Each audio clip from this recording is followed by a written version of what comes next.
you, everyone.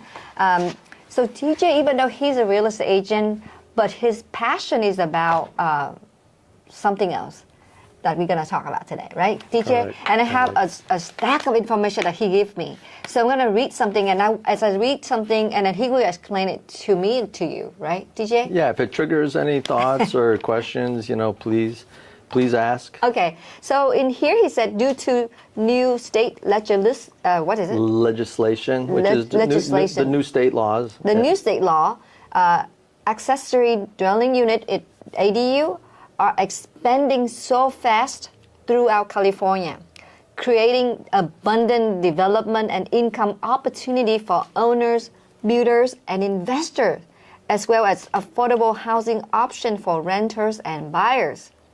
Discover how the new ADU laws will impact you. In this marketing, wait a minute, what I'm talking about. Impact you and all the people at this emerging market grows and local government implement the new mandatory housing law. Can you explain this part? I don't understand it. Yeah. So there's a lot going on there. There's a lot to unwrap. To unpackage this, we'll probably have to do it in a couple sessions, as you suggested. But right now, there is just, it's kind of like a trifecta, a perfect storm, confluences of events that are coming together here in California specifically. And let's be clear about that. This is only California. Okay, because, we've been claiming we're having a housing crisis that's been going on for a while. Affordable housing has become one of the most key issues. We have issues with homelessness. We have issues with rent control. We have basic economic supply and demand issues that have been going on in California for a long time, and we're way undersupplied as far as the housing market is concerned, and there's a large demand. So you put all those together, and actually we have this, like I said, this perfect storm now where the state has kind of switched gears and the cities have switched gears now. Instead of being really kind of anti-development, not in my backyard, the pendulum has swung completely the other way now, where states are saying, yes, we want you to develop. Okay, yes. Can I put another home in my backyard? Yes. Can I convert my garage? Yes. Can I, take some living space I'm not using, some existing living space, and repurpose it, okay, and develop an ADU? The answer is yes. Okay. Wow. So they're really, really pro-development right now. And when I say mandatory, these are not discretionary reviews. Discretionary meaning the city says, I'm going to do a design review, I'm going to post a notice for all your neighbors, and we're all going to show up, to the city council meeting, and we're all going to decide if we're going to let you do your project. Okay? That's done away with. They're saying, yes, we are not going to air it, vet it with all your neighbors and have all your neighbors show up and say, nope, not in my backyard. Nope, I don't want that. So now it is becoming mandatory, okay, wow, which is beautiful. People don't understand, the how enormous that is. What a big milestone that is to go to the city, say, I want to do this, I want to do that. As long as you're conforming with all the ADU guidelines, which we have documented, which are easy to get your hands on, as long as you're conforming, the city has to say yes. They have to rubber stamp your project. Here's my plans. Boom, rubber stamp it. There's other opportunities we'll talk about downstream that are just amazing. Wow. So if anybody's a homeowner, developer, do-it-yourselfer, builder, the opportunity is incredible. And how it provides affordable housing is because if everybody built a home in their backyard, we'd have, 200,000 more homes in San Jose. Wow. Okay? Wow. It would start eliminating this housing crisis. That's awesome. That we're in. And to even sweeten the deal a little bit, now they're allowing you to sell your ADU separately as a condo. Awesome. And we'll get a little more into that too. I know. And you know what? TJ because ADU is so much. We have so much info. TJ have so much information about ADU to share with you. Right. So this is going to be a series of videos for you to watch so you can learn. So the main topic is to how to turn your home into some great investment with an ADU on it. But there are many different ways of doing it. And I will ask TJ to help. Today we're going to dive deep into a little bit about definition and type of ADU and ADU benefit or growth or sales to the homeowner. So can you go ahead, TJ? Yeah, sure. Anyways, thank you, MC. Yes, this is definitely one of my passions. We are definitely here to help you maximize your investment. I have been doing this for about 30 years. I've done all these type of developments and projects, and I had to do them the hard way, dealing with the city where all your neighbors show up and say no. So you don't believe what a luxury this is, this opportunity that's before us. So getting in specifically now into ADUs, let's go kind of at high level. Let's talk about what an ADU is. An ADU is, the acronym stands for Accessory Dwelling Unit. Okay, they've gone by all kinds of names in the past: in-law quarters, granny flats, backyard homes, many different names, but now they've kind of come up with one name to capture all that: accessory dwelling units. But what is that? Really, an ADU is an independent living space.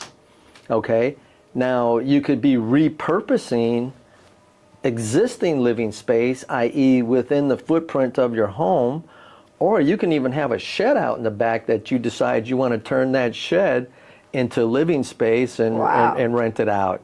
Okay, or you have a basement that you want to refinish and rent out, or you have an attic, or obviously the most common is a garage conversion. Okay, so when it comes down to the ADUs, there's really three main types. One is the detached ADU, as we talked about, kind of like a backyard home. It's not connected to the house. It's completely detached, completely separate living facilities, living quarters. Okay. The second one would be an attached ADU. So it's okay to build right up next to your house and share an adjacent wall and call that an attached ADU.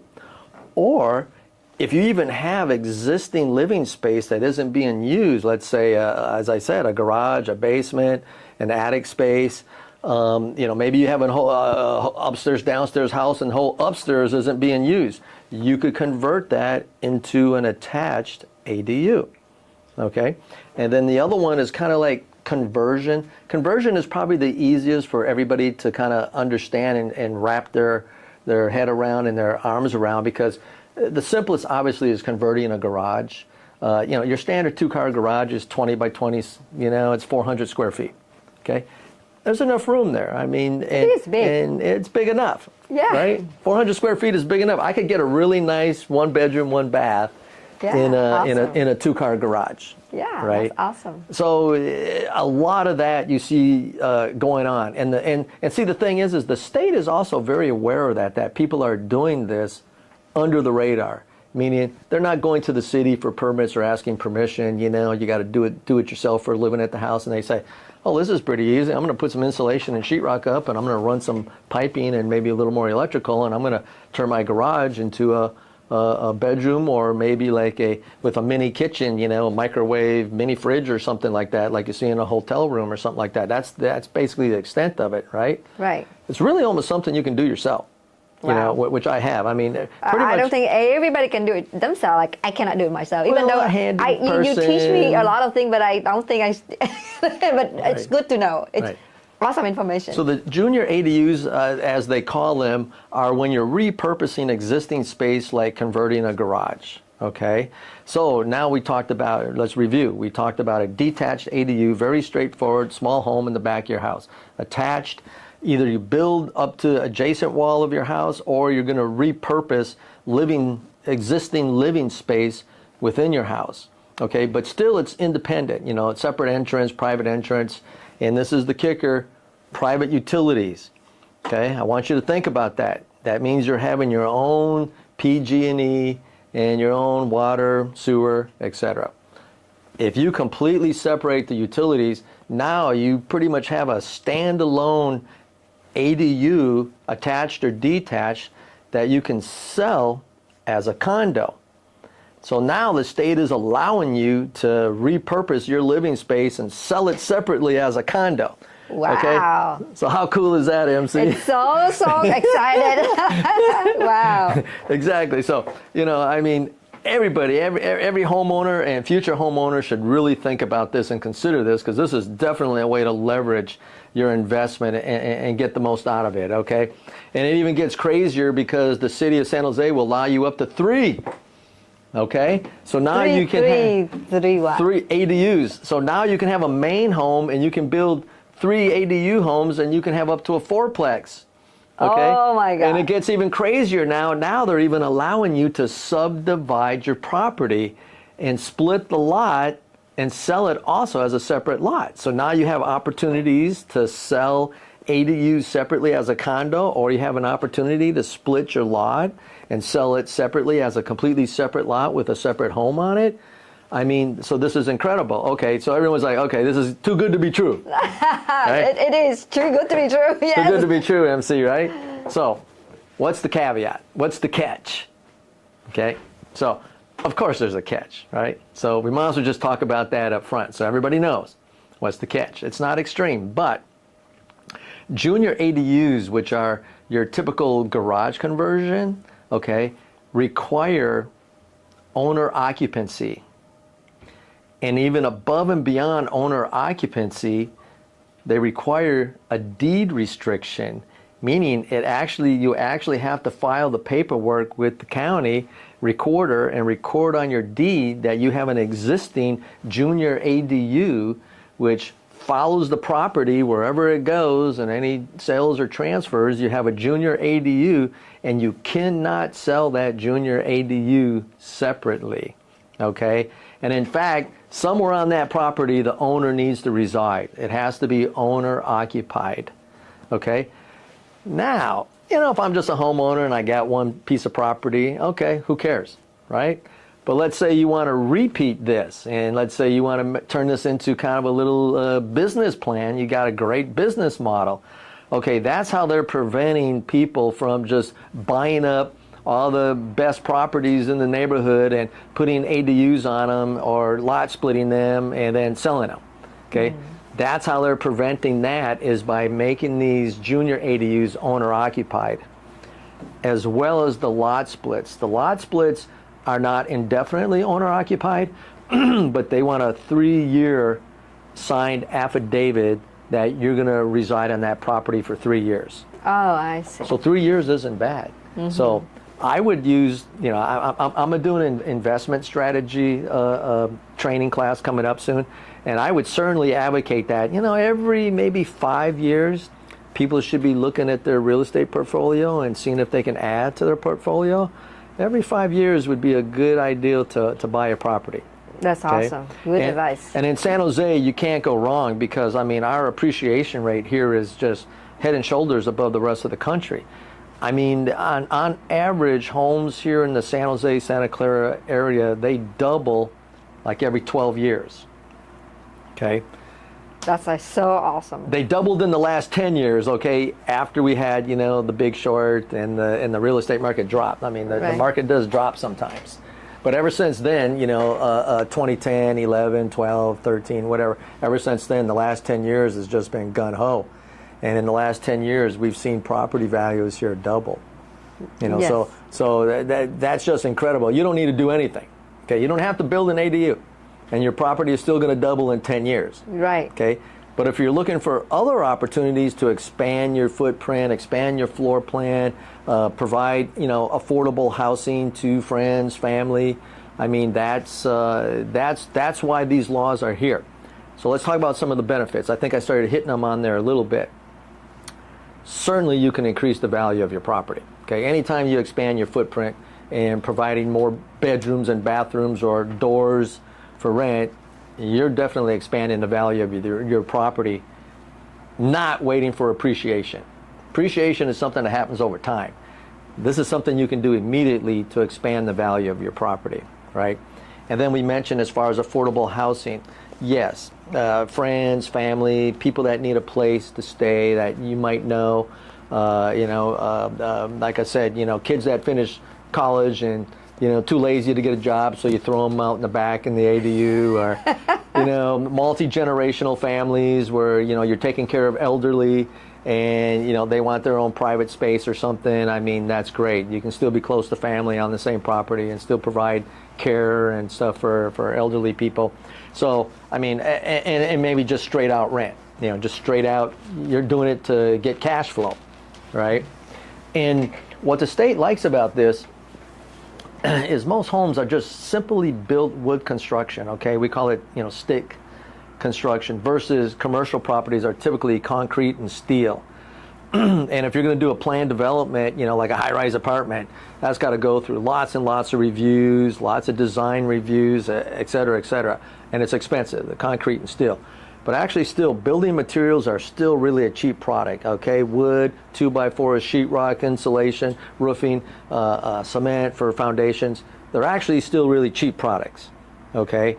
And if you can do it yourself, I mean, you can go ahead and put these ADUs in, like garage conversions for material costs, which maybe is going to run you $10,000, and that's for a really nice kitchen, Really? Yeah, you can do a good job. I mean, kitchens maybe cost $5,000 material.